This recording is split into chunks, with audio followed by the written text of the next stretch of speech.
कल्याण है हरदम खुश। चीज़ों से खुश रहोगे तो नाखुश होगे, किसी के अनुकूल बर्ताव से खुश होगे तो प्रतिकूल बर्ताव से फिर दुख आएगा। और जो आत्मा से खुश रहेगा हरदम, उसकी खुशी अखंड रहेगी। लेकिन आत्मा पर प्रभाव हरदम संबंध का पड़ता है। संबंध के प्रभाव से अपने को अप्रभावित रखना साधना है। प्राणी, पदार्थ और परिस्थिति, ये तीन का संबंध होता है हर समय। प्राणी मिलते हैं, पदार्थ मिलते हैं, परिस्थितियां मिलती हैं और इनका प्रभाव आत्मा पर पड़ता रहता है। आत्मा हर समय पीड़ित रहता है। कभी थोड़ा सा अनुकूल मिला तो आनंद आ गया, फिर क्लेश क्लेश। प्राणी, पदार्थ, परिस्थितियों का प्रभाव अपने ऊपर न आए, ये बहुत साधना का फल है। विचार, चिंतन, मनन बढ़ेगा तो प्रभाव घटेगा। कोई भी साधना करेगा तो उसको स्वयं पता लगेगा। स्वयं मुझे ही पता लगा कैसे धीरे धीरे धीरे धीरे अंतर आया। कितने गृहस्थ लोग कहते हैं, साहब जब से आपके सत्संग में लगा, अब मेरे को दुख उतना प्रभावित नहीं करता। जितना पहले आंदोलित हो जाता था वैसा अब नहीं, अब कम हो गया। तो उनकी साधना का परिणाम है। चिंतन, मनन, वास्तविकता को देखना, सच्चाई को देखना सच्ची साधना है। सच्चाई क्या है? मेरा कुछ नहीं है, मेरा कोई नहीं है, मैं किसी का नहीं, ये सच्चाई। और इस सच्चाई को आदमी नहीं देखना चाहता है। जो 4 दिन की चक्कर मकर मिली है, इसी में हरदम घाव मुंह करता रहता है, उसी में चिपकाहट और दुनिया की वस्तु टूटने फूटने वाली। जिस पर हमारा मन अवलंबित है वो सब जोड़ है, कणों का जोड़। कणों का जोड़, मान्यताओं का जोड़। पदार्थ है वो कणों के जोड़ है, और संबंध मान्यताओं के जोड़ है। मान्यताएं बदलती हैं। जिनमें बहुत प्रेम करो उसकी मान्यता बदल जाएगी। आपको देखे बिना रह नहीं पाता था, अब आपको देखना नहीं चाहेगा, या मध्यस्थ हो जाएगा। देखे ना देखे दोनों बराबर। मन बदलता है मनुष्यों का, मान्यताएं बदलती हैं। प्रेम बैर में, बैर प्रेम में, फिर मध्यस्थता में, ये सब बदलता चला जाता है। और चीजें क्षणशील, कणों का जोड़ सब कुछ, और कणों में निरंतर क्रिया। पदार्थों की संपत्ति ही क्रिया है, अथवा पदार्थों में क्रिया ही उसकी संपत्ति है। पदार्थों में क्रिया न होती तो निर्माण न होता। मूल पदार्थों में स्वभाव सिद्ध क्रिया है, इसलिए निर्माण है। निर्माण में हर्ष होता है, क्षरण है उसका, और विनशना है। तो मोह बनाए तो तकलीफ होती है। एक चेहरा, मित्र का चेहरा, 8 अंगुल 10 अंगुल, अब है क्या? एक भ्रम है, चाम लपेटा है हड्डी मांस पर, और उसमें हमें बहुत मोह है। अभी उसमें आग लग जाए, एकदम जल करके खराब हो जाए। मुझे चित्र दिखाए, गोधराकांड के बाद जो वहां उत्पात हुआ था एक वर्ग पर, उनके लोगों को कुछ चित्र दिखाए। इतना भयावह, क्या आदमी है। चाम का थोड़ा सा टुकड़ा हड्डी मांस पर लपेटा है, और उसमें मान्यता मोह का, और है वो कुछ नहीं, अंत में माटी। सेवा करो, संबंध है, सेवा करो, शुद्ध प्रेम का बर्ताव करो। मोह बना करके तो पीड़ा है। मोह से किसी को फायदा होता है? पीड़ा पीड़ा पीड़ा। असलियत को देखो, असलियत क्या है। जितना जुड़ा है उसका टूटना पक्का है। जिसमें आज हमें मोह है, कुछ वर्षों के बाद वो सब धूल माटी होना है। धूल माटी अभी है, लेकिन कार्य रूप में विलक्षण रहता है। मिट्टी, पानी, आग, हवा, चार के कण है।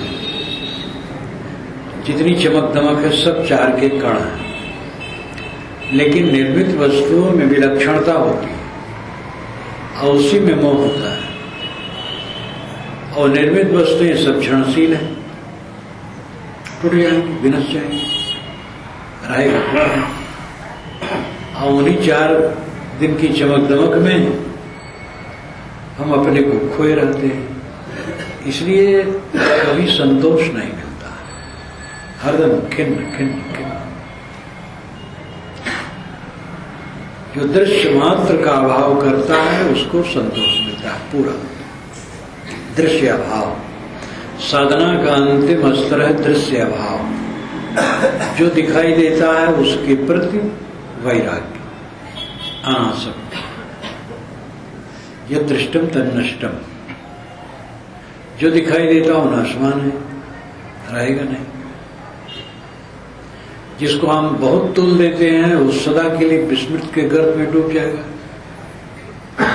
जिसको लेकर के हमें नींद नहीं आती है, भोजन नहीं पचता है, मार चित्त व्याकुल,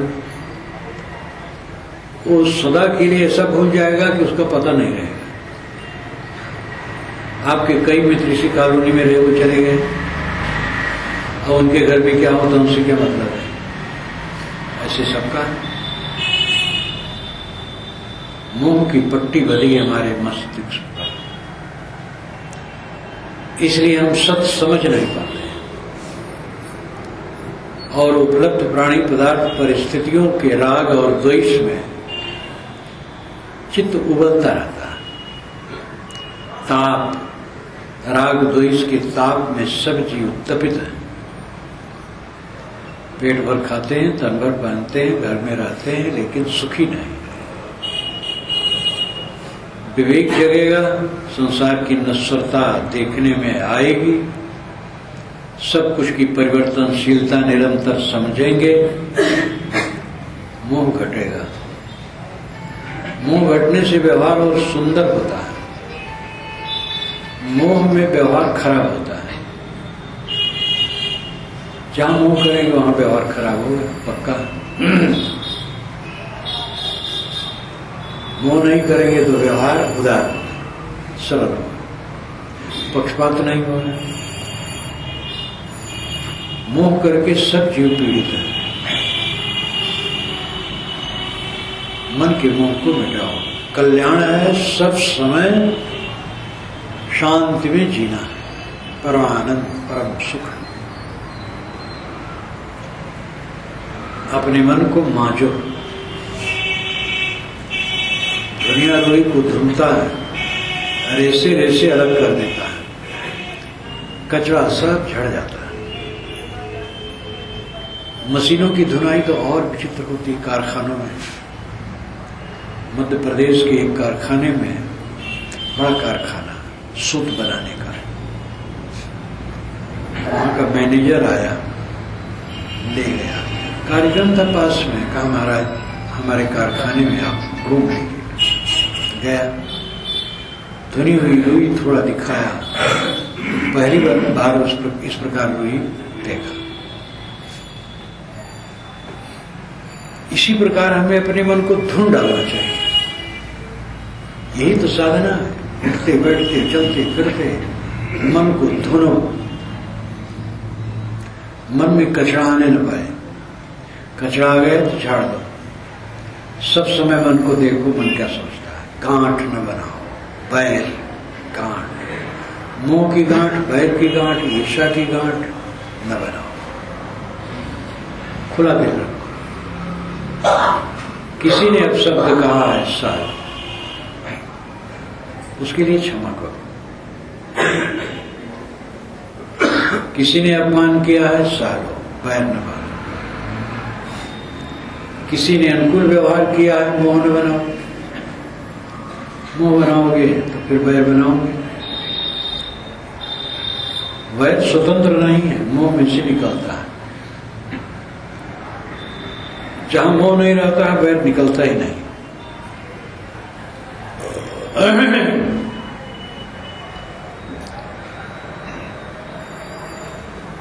कल्याण सब समय आनंद में रहना, सब समय आनंद आनंद आनंद। क्या मिला, क्या छोड़ा? हम नहीं रहेंगे, पीछे वाले खाएंगे नहीं, सबके हाथ पैर चलाएंगे, सब खाएंगे, सब पिएंगे। अनंत काल, अनादि से जगत चल रहा है और अनंत काल तक चलता रहेगा। हम कौन होते हैं? टिटेरी अपना पैर ऊपर किए कि पर्वत आकाश बादल गिर न पड़े तो हम रोकें, तो ऐसे हमारा मिथ्याभिमान है। एक गाड़ी जा रही थी, गाड़ी, उसके आगे चूहा जा रहा था, तो चूहा को आभास हुआ कि मालूम होता है मैं ही गाड़ी को खींच रही हूं क्या। चूहे को एक भ्रम कि ये गाड़ी मैं ही खींच रही हूं। तो चलते चलते फिर वो बाएं तरफ मुड़ गया चूहा और गाड़ी निकल गई। तब लगा अरे मैं नहीं खींच रहा था, भ्रम। ऐसे हम लोगों को भ्रम है कि हम नहीं रहेंगे तो दुनिया मिट जाएगी। दुनिया सदा से चल रही है, सदा चलती रहेगी। अपना काम करो, सेवा करो और शांति लो। सेवा और शांति दोनों के लिए सहनशीलता की जरूरत है। सेवा, शांति, सहनशीलता, ये तीनों सकारात्मक। सेवा करो, कायर न बनो, और शांति लो। शांति सहज है, सिर झुका लो बस। पिता से नहीं पुत्र से भी झुका लो। ये देवियां पति से नहीं, देवता लोग पत्नी से भी सिर झुका लें। सबसे सिर झुका लो। अकबर बादशाह की कहानी तो आप लोग सुने ही होंगे, जानते ही होंगे। बीरबल से उन्होंने कहा कि आज हमारे जितने सभासद हैं एक तरफ खड़ा करो और उनसे पूछो कि अपनी पत्नी को कौन नहीं डरता है। पूछने लगे एक एक से, सब कहे डरता हूं। तो एक तरफ पूरी भीड़ लग गई डरने वालों की कि जितने लोग डरते एक तरफ खड़ा करो। एक आदमी जब सामने आया तो अलग खड़ा हो गया। तो बीरबल सोचे भाई ये आदमी हिम्मत वाला है, अपनी पत्नी को नहीं डरता है। कि तुम अपनी पत्नी को नहीं डरते हो? कि मेरी पत्नी ने कहा है जहां ज्यादा लोग खड़ा हो उधर न खड़ा होना, इसलिए अलग खड़ा हो। तो इसका मतलब है तुम भी डरते हो।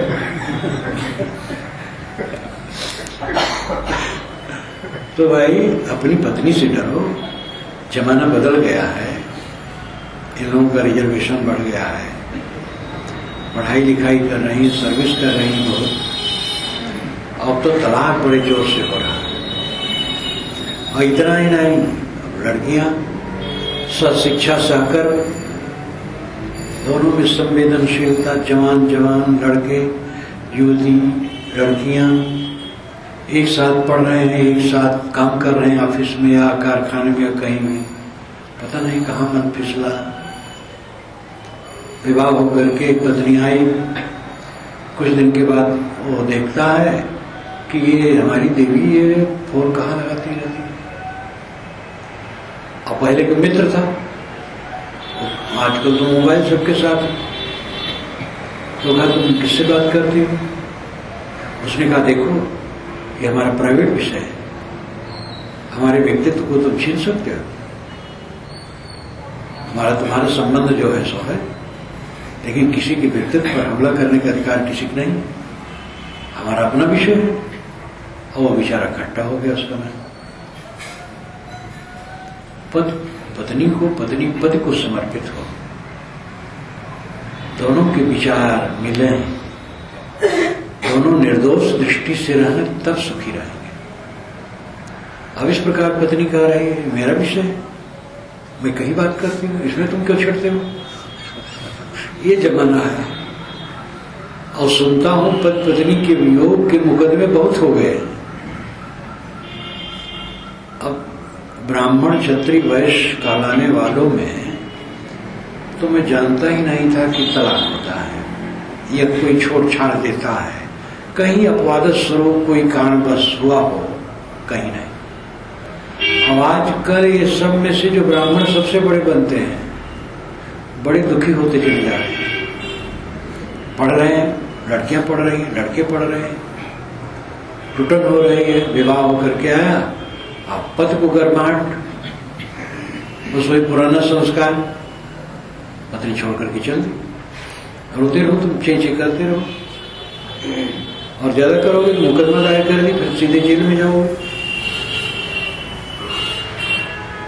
ये संसार कैसा कटीला है। आजकल की शिक्षा और शिक्षा में स्वतंत्रता, और इसको रोक नहीं सकते, ये रहेगा ऐसे और बढ़ेगा।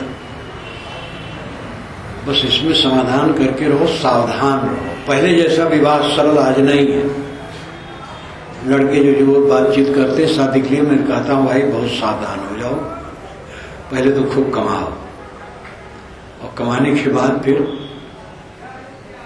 बहुत सावधानी से शादी करो। हम क्या पता हो जा रहा है। अभी मेरा वहां प्रवचन हुआ, जब प्रवचन समाप्त हुआ, लोग मिले जुले, तो एक 50 के तो हो ही गए होंगे, 45-50 के। कहे महाराज सुना अमृत वचन है, लेकिन महाराज हमें समाधान बताइए, लड़के पत्नी से हम क्या करें? वो कहते इतना सोच रहा हूं कहां से लावे, तनख्वाह हमारी अच्छी है और सब कुछ सुविधा है, लेकिन वह और ऊंचे जाते हैं, तो मैं तो परेशान हूं। अब इसका समाधान बताइए, नहीं तो अपने साथ मुझे ले लेंगे। हम कि मेरे साथ तो रह नहीं पाओगे। और समाधान यही है, सब संतोष से रहे कि मैं अब सुनते नहीं। अब दिमाग सबका चढ़ा है, नहीं जाता तो टीवी में देखे, तो उसी में ड्राइंग रूम जब निकला टीवी में, बढ़िया सोफा से गलीचे मूल्यवान पीछे, और वैसे गलीचा, वैसे मकान, वैसे सोफा सेट, सब वैसे होना चाहिए। कहां से आए? दिमाग कितना पदार्थों में जकड़ता जा रहा है इंसान का, पहले से रहा, कोई नई बात नहीं है, लेकिन अब बहुत ज्यादा हो गया, चमक दमक बढ़ गई है। विज्ञान ने तो भोगों की एक राशि इकट्ठी कर दी है जो केवल जलाने वाली है और कुछ नहीं। तो आदमी क्लांत है, पीड़ित है। मैं योग तो कहता भाई पहले जैसी सरलता अब शादी में नहीं है। बहुत सावधान हो, पहले कमाओ अच्छी तरह से, फिर देखा जाएगा, देखना जैसे होगा निपटेगा, जल्दीबाजी न करो। एक मेरा ही शिष्य है, दूसरे प्रदेश में है, और लड़की से विवाह करना चाहे, बातचीत हुई तो आई घर में, घूम करके देखी, कहे ठीक है, हो गई शादी। कुछ दिन के बाद कहे कि तुम्हारे घर में वो सुविधा नहीं है। कहे तुम तो देख ली थी। कि हाँ, लेकिन मैं समझ नहीं पाई थी, नैहर चली गई, वहीं से मुकदमा उसने ठोक दिया। और मुकदमा 15 वर्ष चला। उस बेचारे ने घर बेच दिया, एक माँ है बूढ़ी, बस किराए के मकान में रहने लगा। और मैंने मुकदमा अब खत्म, कई वर्षों से मुकदमा खत्म हो गया।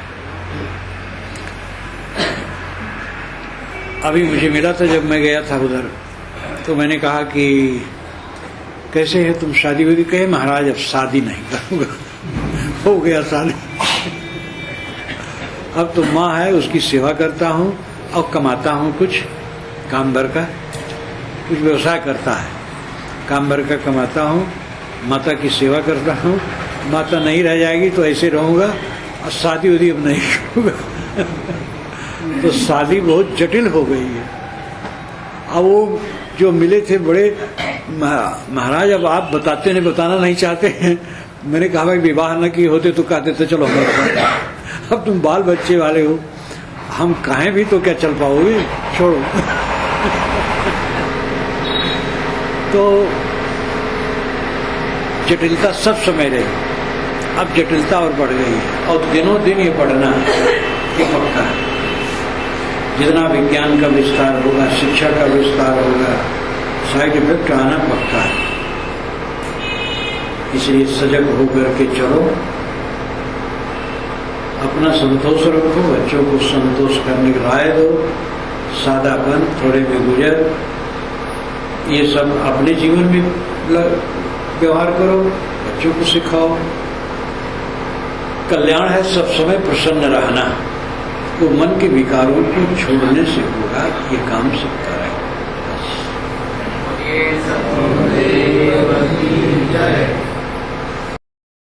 सज्जनों और देवियों, संत गुरुजन हमें उस चीज की याद दिलाते हैं जहाँ हमारा मोह भंग हो, अहंकार भंग हो।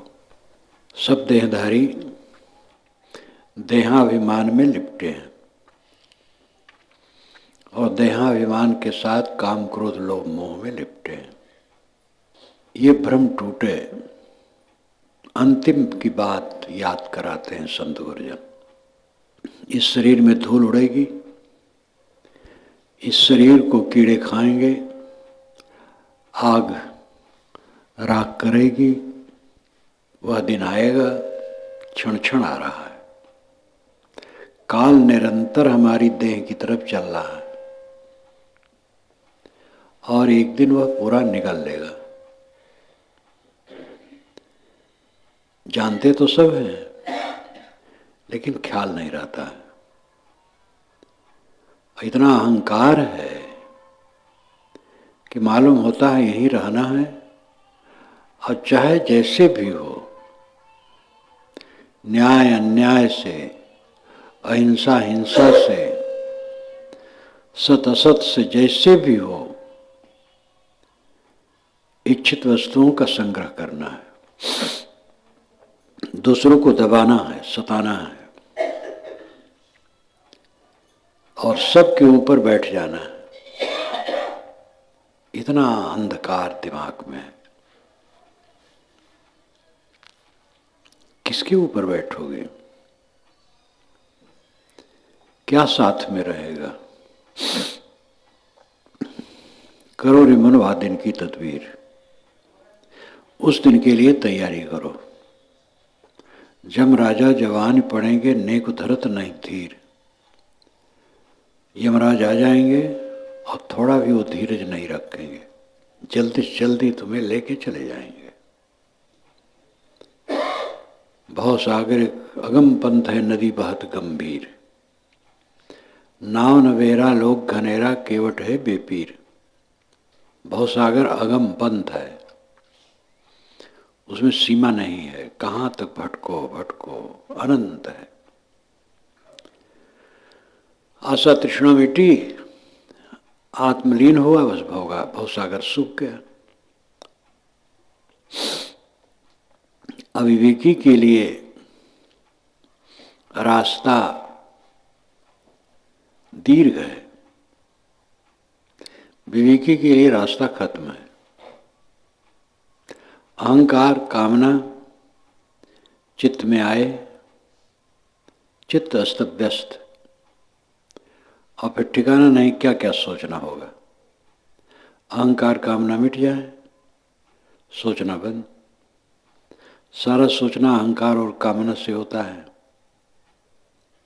काम धाम करना और काम धाम के लिए सोच लेना अलग बात है, लेकिन भुआ के जाल में पड़े रहना, द्वंद्व में पड़े रहना, उद्वेगित रहना, ये अविवेक का फल है।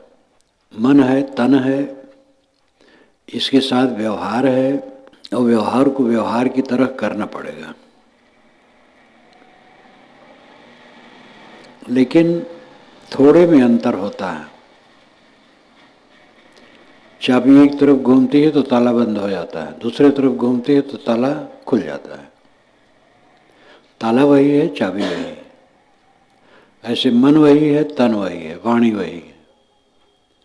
ये सब सकारात्मक आध्यात्मिक दिशा में चलते हैं, सब मंगल हो जाता है। ये सब बहिर्मुख होकर के बहते हैं, सब बंधन हो जाता है। अंत में रहता किसी के पास कुछ नहीं, सब को छोड़ करके 1 मिनट में चल देना होता है। इसलिए जागृत होने की आवश्यकता है। संतजन जो वैराग की वाणी कहते हैं वो निकम्मा होने के लिए नहीं कहते। काम धाम कोई न करो, व्यवहार न करो, जो साथी बराती हैं उनके साथ बर्ताव न करो, ऐसा कोई नहीं कहता है। ऐसे संत भी जीवन भर व्यवहार किए। ऐसे संत सबके प्रेमी रहे। प्रेम की तो गंगा उनके हृदय में बहती है, सबके लिए प्रेम, लेकिन मोह कहीं नहीं। जिससे मन उद्वेगित हो, अशांत हो, कल्पनाओं में डूबे, ऐसी मान्यता को खो देते हैं। समस्या सामने आती है, जीवन भर कुछ न कुछ समस्याएं आएंगी और वो उड़ जाएंगे।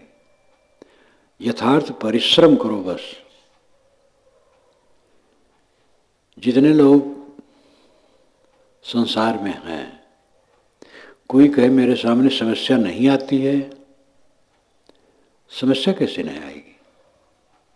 लेकिन समझदारी है तो वो समस्या उड़ जाएगी, उसमें घबराहट नहीं होगी, परेशानी नहीं होगी, उद्वेग नहीं होगा, चिंता नहीं होगी, दुख नहीं होगा। विचार करेगा, उचित समाधान करेगा और हो जाएगा, खत्म हो जाएगा। पिछले हिस्से में, जीवन के पिछले हिस्से में क्या समस्याएं नहीं आई हैं? वो समस्याएं कहाँ हैं? उन समस्याओं के समय में आप उद्वेलित रहे, पीड़ित रहे। आज आपको उस पर हंसी लगेगी। वर्तमान में जो समस्या आती है उसकी भी यही दशा है, खत्म हो जाएगी। कोई समस्या रुकती नहीं। समस्या का समाधान समस्या में ही है, बस सकारात्मक दृष्टि हो। नकारात्मक दृष्टि अपना करके तो आदमी कभी शांति नहीं पाता है। निगेटिव निगेटिव निगेटिव, हर समय निगेटिव चिंतन, उसके चित्त में दुखों का सागर हो जाता है। अपने साथियों के लिए सबसे असंतोष, ये भयंकर रोग है। जबकि अपने साथी ही सारा काम करते हैं, चाहे 2 हों, 4 हों, 6 हों, 10 हों, 20 हों, 50 हों, जहाँ जैसे भी हो, वही सारा काम करते हैं और उन्हीं से असंतोष। काम करेंगे, काम में गलती भी होगी, त्रुटि भी होगी, नुकसान भी हो जाएगा, बोल बर्ताव में भी त्रुटि हो जाएगी, अनस्वाती बात भी हो जाएगी। ये सबको सह लो।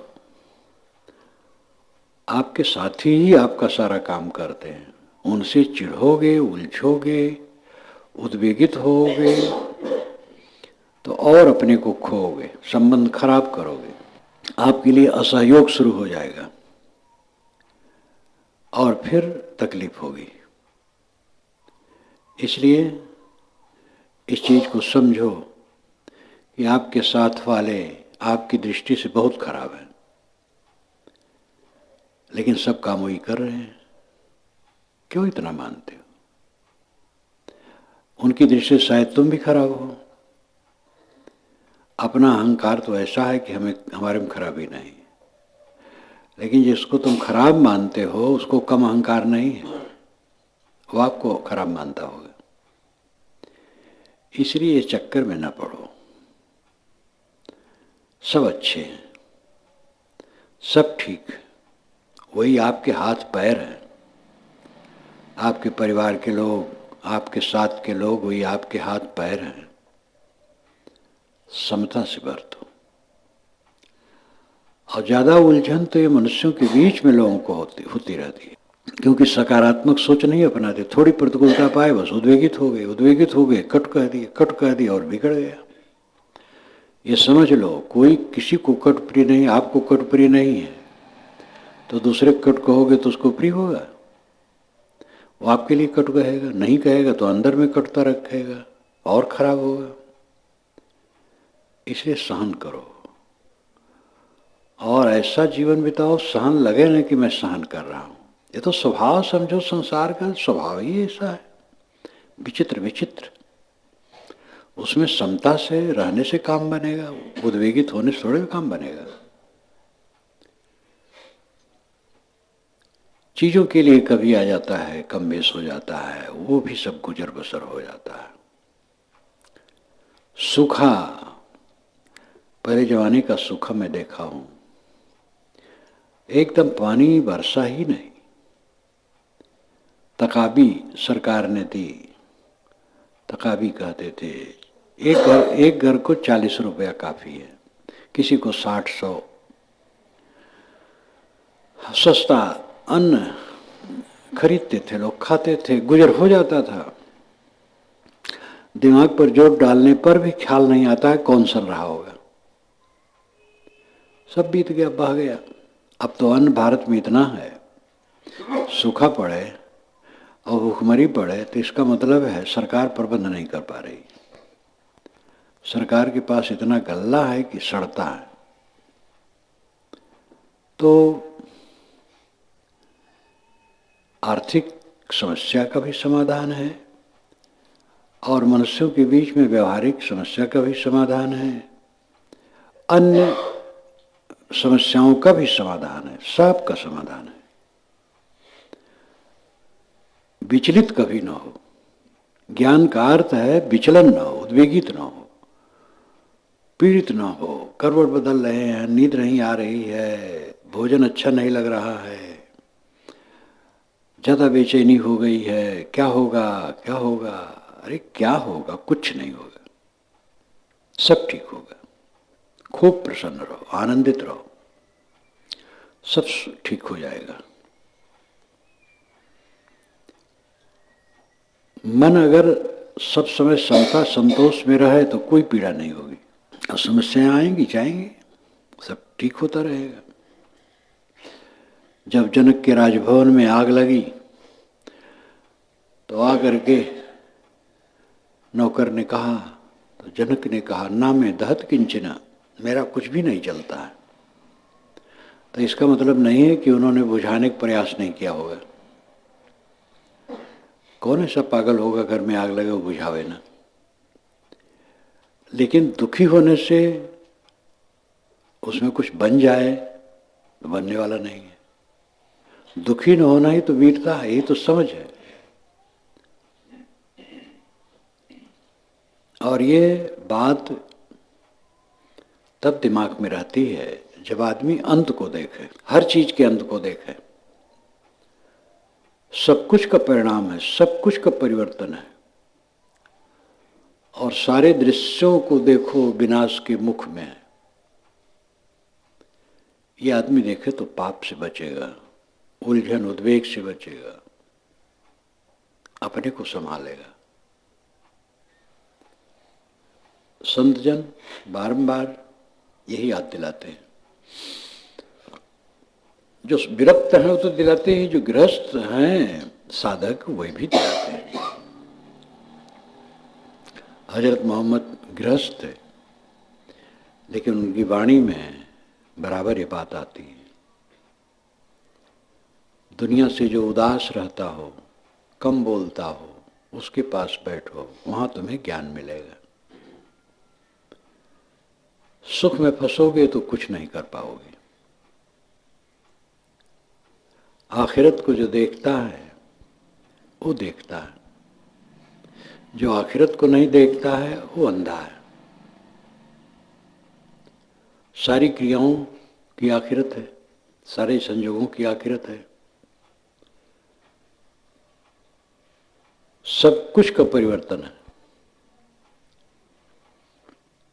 ऐसा देखने वाला निर्मोह, निष्काम, निरहंकार और आत्मसंतुष्ट होता है। इसलिए उसका मन सदैव सरल, शांत, सहज रहता है। ऐसा जीवन जियो, हर समय प्रसन्न रहो, खुश रहो। और ये सब आदत बनाओ, अपने साथियों से खुश रहना सीखो। ज्यादातर लोग अपने साथियों से ही असंतुष्ट रहते हैं, उनकी त्रुटियों को ज्यादा देखते हैं, अच्छाइयों को नहीं देखते हैं। और त्रुटियों को कभी कभी बढ़ा करके देख लिया जाता तो और खराब हो जाता है। त्रुटियों को बढ़ा के न देखो, त्रुटियां हो जाती, फिर त्रुटियां नहीं भी होती हैं, भूल चूक हो जाती है। बराबर कोई भूल करे तो समझाने की चेष्टा करो, उलझने से क्या होगा। तो संतों की वाणी में जो विनाश, परिवर्तन, क्षणभंगुरता, मौत, ये सब की याद की चर्चा आती है, यही है जो मन के रोग को मिटा सकती है, यही चर्चा।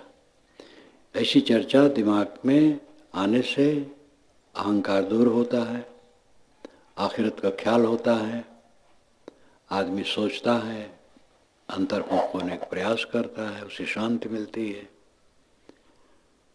इसलिए सबको संतों की वाणी का मनन चिंतन करना चाहिए और अपने को अधैर्य,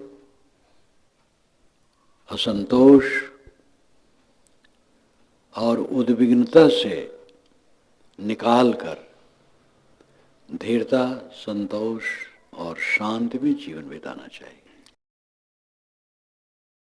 आत्मा को ऊपर उठाने वाला कोई काम है, वह परम दुष्करम, बड़ा कठिन है। जो हमारे लिए कल्याणकारी है उसका करना कठिन है, और जो हमारा जिससे हमारा पतन हो उसका करना सरल है। ये तो शायद सब लोग अनुभव करते होंगे, समझते होंगे कि बिल्कुल सच बात है। पतन सरल है, उत्थान कठिन है। पतन के लिए परिश्रम की आवश्यकता नहीं है, सहज होता है। बहुत सरल उदाहरण मैं बताऊं। जैसे आप लोग यहाँ आश्रम में हैं, पानी का प्रयोग करते हैं, तो पानी का प्रयोग नल से लेते हैं, कैसे लेते हैं? यहाँ से मोटर से टंकी में पानी जाता है। पानी चढ़ाने के लिए हम मोटर लगाए हैं, और पानी को नीचे गिराने के लिए कोई मोटर की जरूरत नहीं है। बस वो गिरना है उसको, उसके लिए मेहनत की आवश्यकता, ऊंचा उठने के लिए मेहनत चाहिए। हम यहां से टेरेस पर एकदम आकाशी पर जाना चाहें, छत पर, तो हर पगतिया पर ऐसे चढ़ते चढ़ते जाएंगे ना, मेहनत करते हुए। और कोई हम कहें कि अब छलांग लगा दिए, कितना सरल है।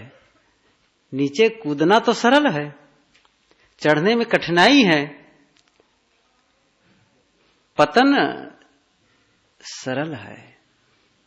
पतन हम लोग और कर रहे हैं, सरल है इसलिए इसको फटाफट किए जा रहे हैं, अपना नुकसान किए जा रहे हैं। संयम कठिन है और असंयम बड़ा सरल है।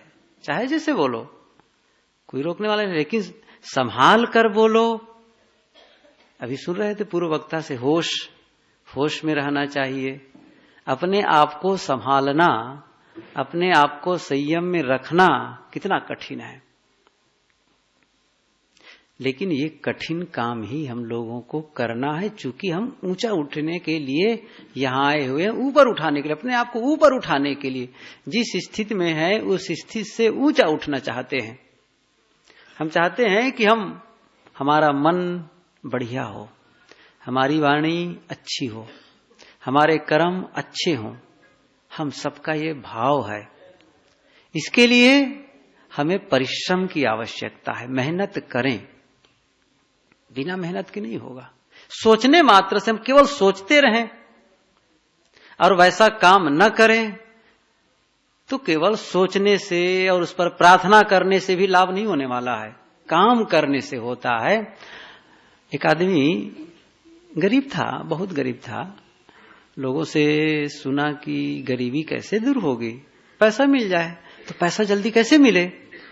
तो उन्होंने सुना कि लॉटरी लग जाती ना, किसके नाम से जब लॉटरी खुल जाती है तो आदमी अचानक धनी हो जाता है, बहुत धन उसके पास हो जाता है। सोचा कि बढ़िया रास्ता है, सरल रास्ता है। तो रोज वो मंदिर जाने लगा, भगवान से अनुनय विनय करता कि हे भगवान मेरी लॉटरी लगा दीजिए, मेरी लॉटरी लगा दीजिए, हे भगवान लॉटरी। रोज और बड़ी विनय पूर्वक वो प्रार्थना करता था, बहुत श्रद्धा पूर्वक कि प्रार्थना करता था कि मेरे नाम से लॉटरी खुल जाए मेरे नाम से। लॉटरी नहीं खुली, बूढ़ा हो गया, मर गया। लॉटरी खुली नहीं, जीवन भर गरीब बना रहा। जब मरा, कहानी के अनुसार जब वो मरा तो गया भगवान के पास, तो भगवान को देखा तो बहुत नाराज हुआ वो। इतने दिन तक मैं आपकी पूजा की, प्रार्थना की, आराधना की, और आप मेरी एक छोटी सी मांग पूरी नहीं किए। आपको क्या बिगड़ जाता यदि मेरे नाम से आप लॉटरी खोल देते? कितना गरीब रहा और इतनी मैंने प्रार्थना की, आप लॉटरी नहीं खोले मेरे नाम से। उन्होंने कहा, अरे मेरे भोले भगत, मैं तो चाहता था कि तुम्हारे नाम से लॉटरी खुले, लेकिन तुम लॉटरी का टिकट खरीदते तो भला। लॉटरी का टिकट खरीदते तो तुम्हारे नाम से लॉटरी खुलती। टिकट ही नहीं खरीदोगे तो फिर लॉटरी कैसे खुलेगी नाम? ऐसे ही केवल हम सोचते रहें, उस पर काम न करें। हाँ, हम तो चाहते हैं कि हमारा कल्याण हो जाए, हमारा मन पवित्र हो जाए, वाणी शुद्ध हो जाए, और काम न करें तो फिर हम वहीं रहेंगे। केवल प्रार्थना से काम नहीं चलेगा और केवल सोचने से काम नहीं चलेगा। बात तो यहां पर यह थी कि हम सब ऊपर उठना चाहते हैं और इसके लिए आवश्यक है परिश्रम। पतन के लिए बड़ा वो सरल है पतन करना, जीवन को संभाले रखना। हम सबको पता है अपने जीवन को बनाए रखने के लिए कितनी मेहनत है। आप लोग ख्याल करें, केवल जीवन को स्थिर रखना है, खिलाना, पिलाना, पहनाना, उड़ाना, तमाम काम इसके लिए है। और फिर कहते हैं कि आप मेहनत करो, एक्सरसाइज करो, घूमो, ये करो, और कहीं स्वास्थ्य खराब हो गया तो ये दवाई वो दवाई, बड़ी मेहनत है। और जीवन को खत्म करने के लिए कितना सरल है। जीवन का अंत बहुत ही सरल है, जीवन को बनाए रखने में ही परिश्रम है। किसी से झगड़ा करना है तो झगड़ा करना कितना सरल है। झगड़ा करना कितना सरल है।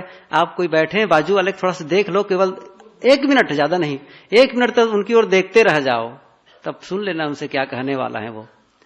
क्योंकि देखने की एक सीमा है, बहुत देर तक आप किसी को देख नहीं सकते हैं।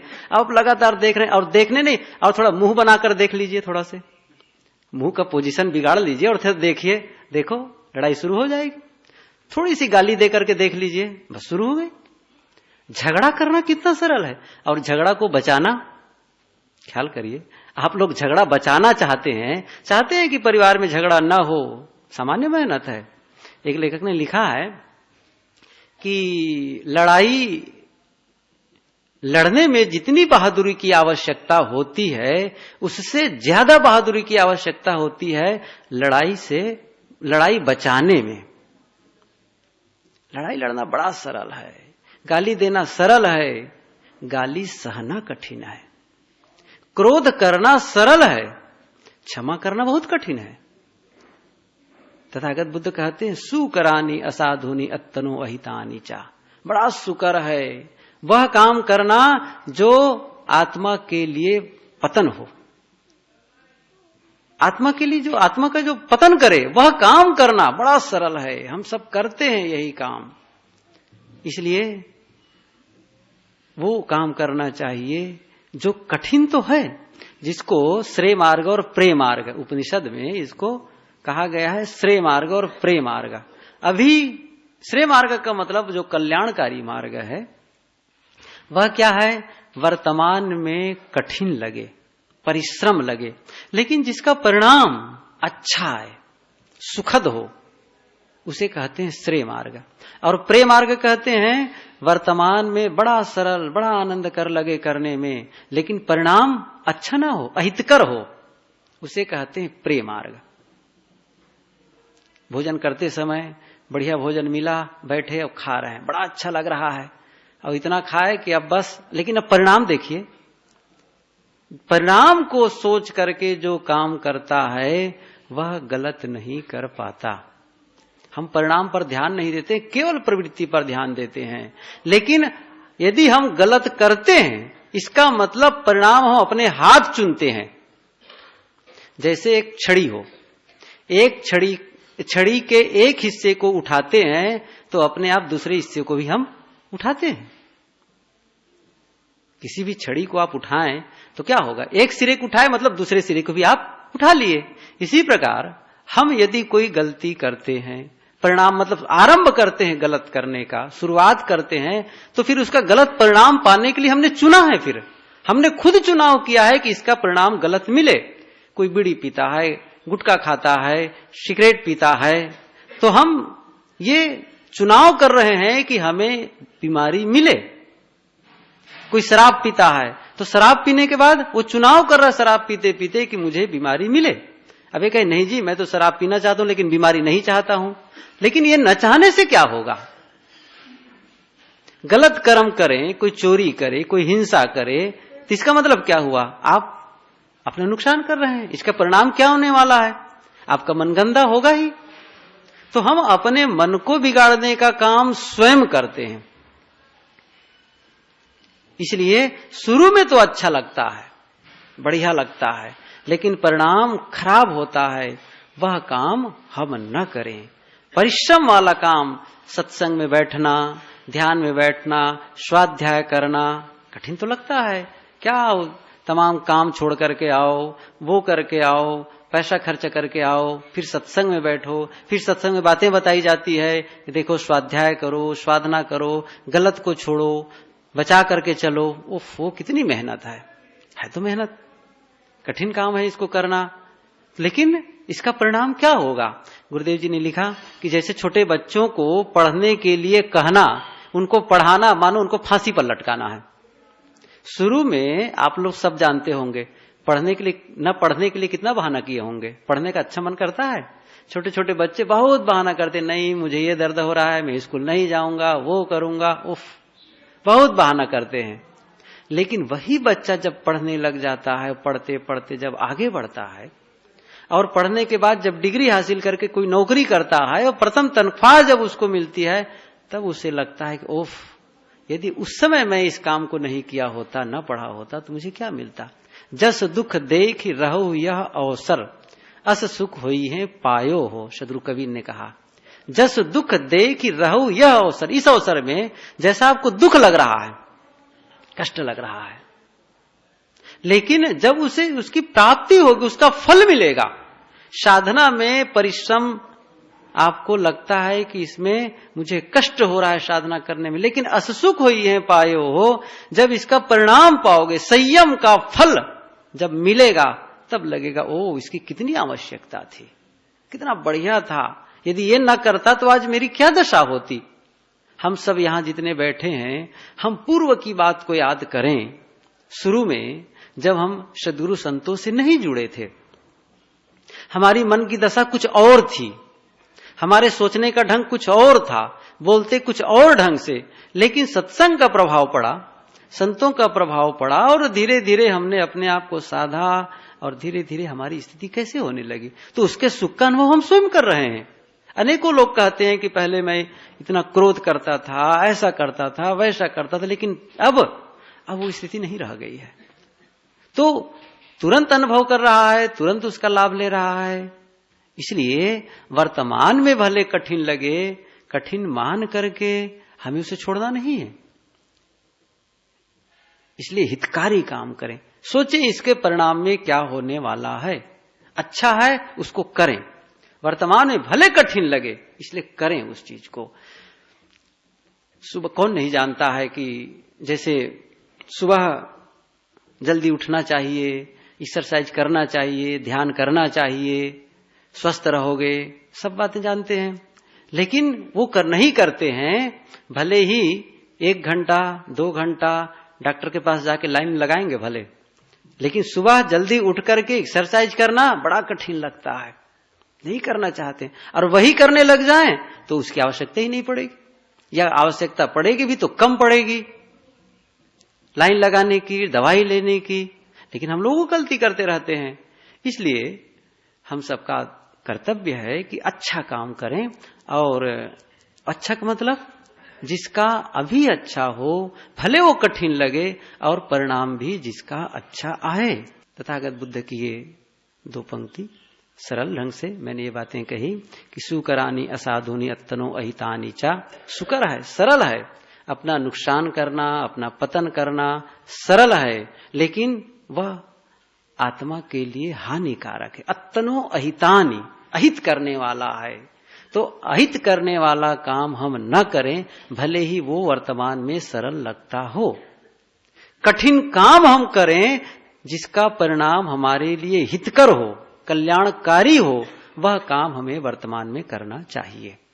एक छोटी सी बात कहूं, फिर मैं विराम देता हूं। एक छोटा सा बच्चा था, विद्यार्थी था। मास्टर ने पूछा, ये बताओ सबसे सरल काम क्या है? सबसे सरल काम क्या है? तो विद्यार्थी ने क्या कहा? सर, सबसे सरल काम है फेल होना। पढ़ना ही नहीं पड़ता है, फेल हो गए बस। यदि आप फेल होना चाहते हैं तो परिश्रम न करिए। फिर पास होना चाहते हैं ना, यहां जितने लोग बैठे सब पास होना चाहते हैं, तो फिर वो कठिन काम है। लेकिन वो कठिन काम ही हमें अपनाना है।